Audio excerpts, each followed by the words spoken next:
More like the American nightmare. For Nakajito, coming to America was a journey of betrayal. The American dream was his dream and hope, but in fact was never attained. Even as a young child in Japan, he had been betrayed. His adopted parents unexpectedly became pregnant, ignored Nakajito, and cared only for their bloodline son.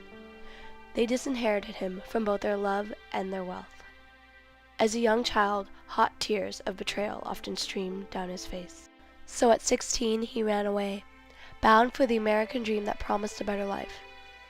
Traveling from Japan to Alaska, then to Panama, he finally landed in the Galapagos Islands, where he worked as a turtle catcher. Because he could hold his breath so long, he was able to catch more turtles than anyone else. Working every day, he finally made enough money to set sail to California. When he found a man who would take him to his dream, he quickly paid him all the money he had and ran to prepare for the next day's sailing at noon. He was so excited, he even arrived early the next morning, but the ship was gone.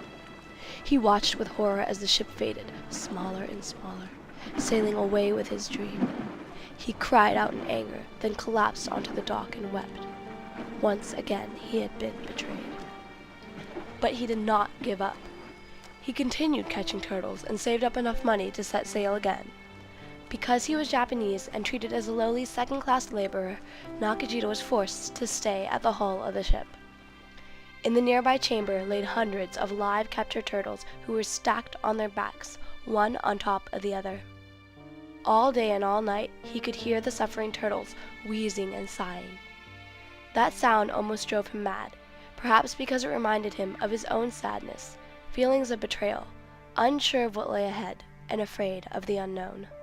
But he did make it to America and settled in Vallejo, California. He faced a lot of racism and remained poor no matter how hard he worked. Day by day, he became more and more bitter. He tried to continue believing in the American dream, but it was more like a nightmare. Then, during World War II, he and his entire family, his wife and 8 children, were rounded up, lost everything but a suitcase each, and were sent to live in an internment camp in Arizona. Betrayed by the America he believed in and treated like a criminal only because he was Japanese, he died in the camp of a broken heart.